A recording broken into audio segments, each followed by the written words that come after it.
Bienvenidos a un nuevo vídeo, gente. Después de un tiempo vamos a volver a analizar los mercados. Os voy a dar mi visión y cómo estoy enfocando yo los diferentes activos, porque el mercado está muy interesante. La verdad es que tenemos unos rebotes muy interesantes. Fíjate lo que tenemos en pantalla, que es el S&P 500. Ya sabéis que es el mercado de referencia, es lo primero que tenemos que mirar. Y vemos este rebote. Después de este hombro cabeza hombro, que era un hombro cabeza hombro que yo mismo comenté y muchísima gente comentó, porque al final era una figura técnica que se veía de lejos, se veía de muy de lejos. Cuando rompió, se activó. Vimos este pullback y al final pues hizo la proyección. Recordar que la proyección de un hombro cabeza hombro es la altura con respecto de su cabeza a la neckline. Y además, esta proyección coincidía también con esta zona de soporte de zonas anteriores. Entonces es una zona muy importante. Cuando tenemos en este punto, cuando tenemos el precio en este punto, vemos que el mercado se dispara. ¿Por qué estamos viendo que el mercado se está disparando? Bueno, pues diferentes razones. Primero, según la historia, esos meses últimos que quedan de año, pues es algo bueno, es algo positivo. Estacionalmente es una época positiva para el S&P 500, para las bolsas, y por lo tanto podemos tener este rally, ¿no?, que llaman de fin de año, y podemos ver cómo las bolsas se comportan bien. Esto, bajo mi punto de vista, no quita que en el corto plazo pueda revalorizarse, pero no quita todos los peligros que yo personalmente sigo viendo. Por supuesto, a nivel de trading, esto se puede aprovechar. Entonces, lo que tenemos aquí es el S&P 500 y quiero enseñaros algo muy interesante del S&P 500, a ver si lo encuentro, y es esto de aquí. Eso de aquí básicamente es el S&P 500 y las rayitas que vemos en verde representa las posiciones de los hedge funds. En el caso de cuando va en dirección hacia abajo, en negativo, son posiciones en corto. Fijaros toda la sobreventa de los hedge funds que hubo anteriormente. Una sobreventa increíble, muchísima posición en corto. Esto es brutal porque esto es del 10 de octubre y ahora lo que tenemos es esto de un par de días, hace poquito, actualizado. Vemos que esta línea roja ha seguido cayendo, es decir, el S&P 500 ha caído bastante, recordad con esa proyección del hombro cabeza a hombro, pero lo que tenemos ahora es que estas posiciones se han ido cada vez deshaciendo hasta, no sé si lo veis, aquí se ve ya la primera línea en verde en positivo. Lo que significa es que los hedge funds han ido cerrando, se le han ido cerrando las posiciones en corto y ahora por primera vez después de muchísimo tiempo tenemos a los hedge funds posicionándose en largo. Ahora mismo el posicionamiento en largo es minúsculo, está empezando el posicionamiento. Fijaros que aquí, en esta parte de aquí, en el anterior máximo histórico, el máximo histórico es este de aquí, vemos que el posicionamiento en largo era brutal y normalmente cuando hay ese posicionamiento pues acaba haciendo lo contrario el mercado. Aquí recordar que fue la época de cuando se empezaron a subir los tipos de interés y toda esta política monetaria restrictiva. Es curioso, porque esto es información de los hedge funds, que normalmente pues, suelen operar con el mercado de opciones, y esta información es brutal para que la tengamos en cuenta. Yo por lo menos es algo que utilizo mucho en el mercado de opciones, que ahora más adelante, cuando empiece a analizar el mercado de Europa, os quiero comentar algunas cosas de vídeos anteriores que comenté sobre el mercado de opciones y zonas interesantes. Ahora cuando lleguemos a Europa lo comentaréis y veréis a lo que me refiero. Para resumir en esto tenemos que los hedge funds están empezando a posicionarse a lo largo. De momento el posicionamiento no es exagerado, ¿vale? Está empezando, pero esto iremos viendo a ver si se va actualizando y veremos, ya os adelanto yo, que veremos cómo los hedge funds empiezan a acumular posiciones a lo largo, ¿vale? Recordar que esto en el corto plazo, para mí, yo creo que los peligros potenciales siguen existiendo. Soy defensor de que la bolsa no va a iniciar un mercado alcista estructural. Yo pienso que realmente la recesión sí que va a llegar y que lo peor, pues, no lo hemos visto aún, a pesar de que el mercado esté descontando lo contrario. De hecho, ayer fue la reunión de la Reserva Federal y se dijo básicamente que no iba a haber recesión. Y además se dijo que las proyecciones de crecimiento iban a ser superiores. Bueno, algo que comentaré en un vídeo específico porque son cosas que no tienen ningún tipo de sentido si te lees un libro de economía básica. Porque además proyectan aún más la subida de tipos en 2024, entonces algo que no tiene mucho sentido. Vamos a seguir con el análisis. Tenemos aquí el S&P 500, estas zonas muy interesantes, zonas de techo, se rompe, proyección del hombro cabeza a hombro, activación del hombro cabeza a hombro y al final pues rebote, ¿vale? Coincidiendo con esa acumulación de cortos y que el mensaje dio, esto es clave, el mensaje que dio Jerome Powell el día de ayer es que todo va bien, que no va a haber recesión y por lo tanto esta pausa estacional, esa estacionalidad de los últimos meses del año, pues todo se alinea para que es posible que veamos un buen comportamiento del SP500. Quiero enseñaros, bueno, vamos a hacer que este es el Nasdaq, ¿vale? 3/4 de lo mismo, aquí básicamente no se llegó a cumplir la proyección del hombro cabeza a hombro, pero viendo el SP500 y viendo el Nasdaq, aquí teníamos la media de 200, pues es algo similar. Quiero centrarme en esto de aquí. El SP500, perdón, ese es el Eurostoxx. Yo tengo un vídeo que supongo que iréis viendo imágenes por la pantalla, de que cuando empezó a romper esta directriz de aquí, yo comentaba que para mí esto era una zona de distribución. Y además mirábamos el mercado de opciones y comentábamos ya por esa época, hace esto ya hará 2 meses o 3. Al final, como yo hago swing trading y hago un análisis más macroeconómico y más un poquito más al corto plazo, no hago day trading ni hago scalping, al final pues tarda un tiempo en que se materialice los escenarios que yo planteo. La zona de los 4.000 puntos era una zona que ya comentaba en ese vídeo, que veíamos que había mucho posicionamiento de las manos fuertes. En la anterior hora bruja, que es el vencimiento de las opciones, fue este movimiento de aquí, muy potente, que llevó a la zona de los 4.000. Y cuando estábamos por estas zonas de aquí, ya comentaba en ese vídeo que, ojo, cuidado, que esto para mí es una zona de distribución, porque no tiene sentido que esto sea una continuación al alza, debido a que, a pesar de que las bolsas en el corto plazo hagan locuras y en el corto plazo pueden llegar a ser aleatorias, creo que en el medio y largo plazo no tiene sentido. Y romper estas zonas de aquí al alza, pues indicaría proyecciones muy arriba. Entonces, de hecho, tuvimos aquí un intento de rotura, pero fue falso. Tenemos aquí un pico, fíjate, le voy a acercar un poquito más. Tenemos aquí un pico, pero esto fue falso. Entonces, lo que tenemos es que en ese vídeo que os he puesto por pantalla, la zona de los 4.000 puntos era clave. Que si el Eurostoxx, que yo pensaba que el Eurostoxx iba tarde o temprano a buscar esa zona, porque el dinero el mercado de opciones te estaba diciendo que esa zona estaba muy cargada. Y de hecho es lo que ha pasado. De hecho, el mercado ha acabado buscando esa zona. Entonces, por lo tanto, después de que ha buscado esa zona, se ha juntado que el discurso de Jerome Powell ha sido positivo para las bolsas. Al final las bolsas están en un paradigma donde creen que lo peor ha pasado y entramos en esta estacionalidad positiva de los últimos 3 meses, pues es una zona que a mí yo estaba esperando con ansia. Entonces yo he hecho algunas posiciones en esas zonas, también con el DAX 3/4 de lo mismo. El DAX se puede aplicar la misma lógica, ¿no? Vemos que pues busca esa zona anterior, que fue cuando los vencimientos de opciones arrastraron a esta zona, pues el mercado ha tendido a buscar la misma zona. Y además que fijaros que aquí tenemos resistencia, suelo.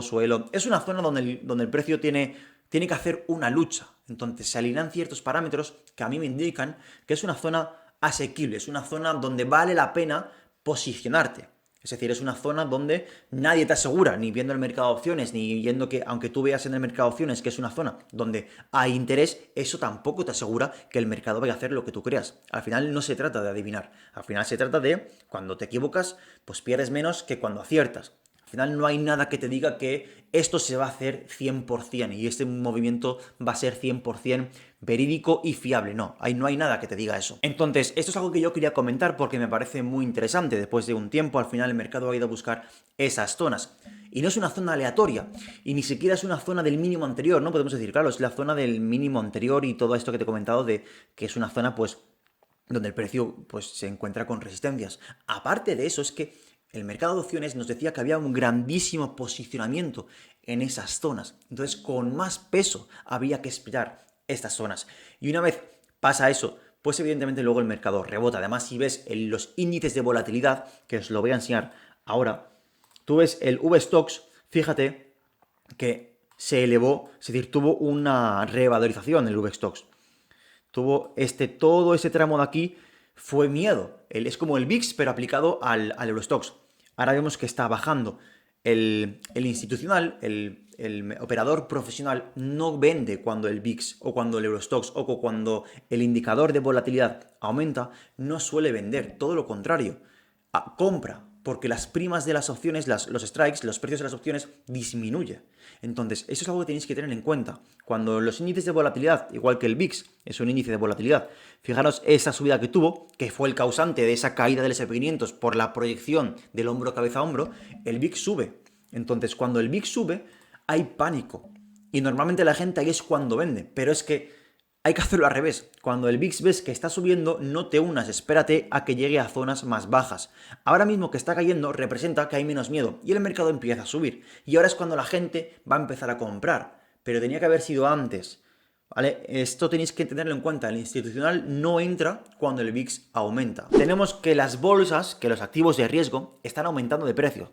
Está entrando dinero aparentemente, ¿no? Vemos que después de esos hedge funds que empezaron a sobrevender esas posiciones, después de los discursos de los bancos centrales de Jerome Powell el día de ayer, que no iba a haber recesión, sumado a la estacionalidad que vamos a entrar en esos meses hasta el final de año, todo indica que podemos tener un alivio de las bolsas. Y esto pues hay que aprovecharlo a nivel de trading. Por supuesto, yo a nivel de inversión creo que lo peor no ha pasado. Creo que vamos a alcanzar niveles pues bastante niveles, colocándonos en niveles de máximos anteriores, más o menos por ahí. Cuando estemos por ahí será otro análisis, porque yo cuando estemos por aquí ya hablaremos de lo que creo que va a pasar, porque no creo que vaya a pasar algo bueno. Entonces, esto que acabo de comentar de que los activos de riesgo, los inversores están en modo risk on, es decir, apetito por el riesgo, por eso se revaloriza Bitcoin, las altcoins, la renta variable. Esto cuadra si nos vamos al mercado de Forex. Fijaros lo que está pasando en el mercado de Forex. Después de toda esta caída, una caída que ya comenté en vídeos anteriores, pues ahora hemos roto estructuras técnicas y tenemos aquí, para mí, mi interpretación, es una zona de acumulación para el eurodólar revalorizarse. Esto no significa que se vaya a disparar, pero sí que estamos dejando de caer y que el eurodólar esté creando zonas de distribución, perdón, zonas de acumulación, mejor dicho, ¿no? Si nos ponemos técnicos, pues esto lo que significa es que el dinero está saliendo del dólar para ir al euro. Es decir, está saliendo dinero de un activo refugio para ir a activos de no refugio. Por eso cuadra el Forex con lo que estamos viendo. Es decir, ya cuando llegaba el eurodólar a esas zonas de aquí y empezaba a, de alguna manera, frenarse en esas zonas que son zonas pues muy contundentes, fijaros aquí todos los suelos que tenemos, esto ya te dice que el dinero va a rotar. Al final el dinero rota. Sale de activos y entra en activos. El dinero iba a salir del dólar para entrar a activos de riesgo. Y es por eso, juntado con todo lo que te he comentado anteriormente, que el tema de los mercados de opciones, el tema de zonas clave, ¿no? Que estaban el SP500, el Eurostoxx y demás, pues al final a mí me hace posicionar, de alguna manera como ver qué pasa, ¿no? Yo pongo mi dinero ahí y empiezo a ver cómo se va desarrollando el mercado. Si se desarrolla de manera positiva, pues genial. Si se desarrolla de manera negativa, pues bueno, asumo la pérdida y sin más. Pero eso es importante porque el mercado Forex nos está diciendo que el eurodólar pues está en zonas de acumulación, que sale dinero del dólar, sale dinero de un activo refugio para irse, porque si sale del activo refugio, el dinero se tiene que meter en otro lado y se mete en activos de riesgo y es por eso que estamos viendo este comportamiento.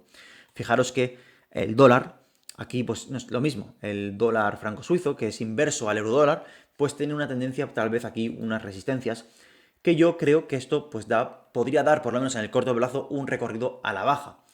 Y esto cuadra, al final tú ves el mercado de Forex y te cuadra perfectamente con lo que está haciendo los índices. De alguna manera todos los mercados están correlacionados. Y por supuesto para mí lo que va a ser el producto estrella dentro de pues, unos meses, el año que viene, va a ser la renta fija. Aquí tenemos el bono a 10 años. El bono a 10 años es brutal, nos da muchísima información. Fijaros que quiero enseñaros esto más a largo plazo, es algo que ya he comentado en mi grupo de Telegram. Fijaros dónde está, en qué zona estamos. Es decir, esto es el precio del bono, que es inversamente proporcional a la rentabilidad. Esto de aquí es 2007-2008. Esto es 2007. Tenemos las zonas en rentabilidad del bono a 10 años como en la época del 2007. Todos sabemos lo que ocurrió en el 2007. Y luego fijaros lo que ocurrió con el precio del bono. Una grandísima revalorización. Y ahora estamos en ese mismo punto. Al final, creo que el bono a 10 años, la renta fija, es un producto brutal para el día de hoy tener en cartera, sin ningún tipo de duda, por la rentabilidad que te está dando y por la propia revalorización del bono. Es decir, le puedes sacar rentabilidad por ambas partes, por la propia rentabilidad, por el cupón y por la revalorización del propio bono. Esto es brutal. Aquí tenemos pues esta directriz bajista, que veremos si se rompe, pues evidentemente pues podría proyectar al alza. Y eso significa que el precio del bono sube y la rentabilidad baja. Y esto también implica que en la curva de inversión de tipos, cuando se desinvierte la curva, es cuando aparecen las recesiones. Eso tenemos que tenerlo en cuenta, porque yo creo que lo peor no ha pasado. Y a pesar de que estemos viendo revalorizaciones en lo que es la bolsa, en los activos de riesgo, pues yo creo que lo peor no ha pasado. Creo que al final esto es estacional, creo que se puede aprovechar a nivel de trading, pero yo a nivel de inversión pues no me sentiría totalmente a gusto. Y ver los mercados de opciones para ver dónde está el posicionamiento de las manos fuertes, como en el vídeo que te he mostrado antes, pues creo que es algo que te da muchísima información, te amplía el campo de visión. Y luego quiero enseñaros también, pues ya para ir acabando, lo que es Bitcoin. Bitcoin al final sigue la correlación que está siguiendo el Nasdaq. Ni más ni menos, tampoco me voy a parar mucho. Bitcoin, fijaros lo que tenemos aquí. Cuando rompió, aquí teníamos un hombro, cabeza, hombro invertido. Esto se hablaba mucho. Y la proyección es la que tenemos aquí, que es en la zona en la que estamos. Ahora de alguna manera, Bitcoin ha llegado a alcanzar el objetivo de ese hombro, cabeza, hombro. Veremos qué es lo que pasa. Bitcoin al final es un activo de risk on, es un activo que cuando se revaloriza lo que indica es que el inversor no tiene miedo. Está el discurso de que, bueno, de que Bitcoin es la solución. Hasta ahora Bitcoin y el Nasdaq y todos esos activos no se han descorrelacionado, solo tienes que poner un gráfico encima de otro. Entonces, veremos cómo se va comportando Bitcoin. Creo que Bitcoin, mientras las bolsas estén tirando, podemos tener a final de mes, pues, bastante alivio en el precio. Podemos ver cómo llega al alza. Para mí lo más importante es lo que os he comentado, ¿no? Que es el S&P 500 y tener en cuenta las bolsas de renta variable americanas y europeas. Creo que Bitcoin, evidentemente, si estos últimos tiran hacia arriba, pues se va a ver arrastrado con todas las altcoins. Entonces, gente, para recapitular, tenemos que los índices están subiendo, vemos que el Forex de alguna manera nos cuadra con lo que está haciendo los índices, vemos que está saliendo dinero del dólar para irse a los activos de riesgo, los inversores, el panorama se está posicionando al alza. Vemos que los hedge funds también están cerrando esos cortos y están empezando a abrir posiciones largas, no es descabellado, pero ya vemos ese puntito en positivo, o sea, en posiciones largas, y esto evidentemente pues va a seguir. Esto juntado con los discursos de los bancos centrales, que no va a haber recesión y que tal vez los tipos de interés, el mercado interpreta que no se van a subir más y que se van a bajar más pronto que tarde, sumado a que estamos en este periodo estacional, pues responde a que los mercados se comporten así. Y esto es evidente que tenemos que aprovecharlo a nivel de trading, por lo menos yo sí que lo hago. Ahora bien, dicho esto, sé que voy a ser un aguafiestas, pero yo creo que esto es a corto plazo, creo que es algo estacional, algo puntual. Yo creo que cuando lleguemos a los objetivos de los índices, que es cerca a los máximos anteriores, creo que lo peor pues está por llegar y por lo tanto veremos sustos. Cuando lleguemos por esas zonas, entonces haremos el análisis correspondiente. Por ahora aún no estamos en esas zonas, pero mi pensamiento es el que es. Así que, gente, lo vamos a dejar aquí, espero que te haya gustado y nos vemos en la próxima. Chao.